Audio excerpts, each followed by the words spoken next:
ఇవాళ గుంటూరు జిల్లా మంగళగిరిలో జరిగే 11వ జాతీయ చేనేత దినోత్సవంలో ఏపీ సీఎం చంద్రబాబు పాల్గొంటారు. మంత్రి లోకేష్ సహకారంతో గతంలో ఏర్పాటైన వీవర్స్ శాలను సందర్శిస్తారు.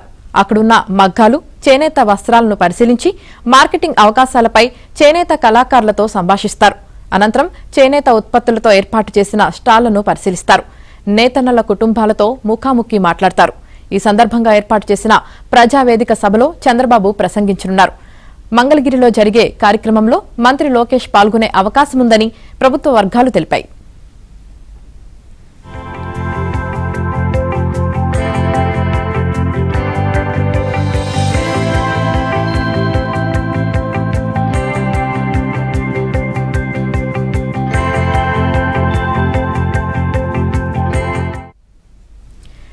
ఏపీలోని చేనేత కుటుంబాలకు కూటమి ప్రభుత్వం శుభవార్త చెప్పింది.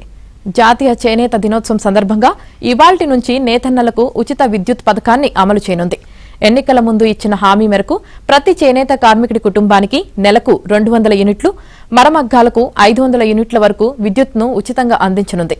ఈ పథకం ద్వారా ఒక్కో చేనేత కార్మికుడి కుటుంబానికి నెలకు 1233 చొప్పున ఏటా 14,956, మరమగ్గాలపై ఆధారపడిన కుటుంబాలకు నెలకు 2,717 చొప్పున ఏటా 32,604 రూపాయల మేర లబ్ది చేకూరనుంది.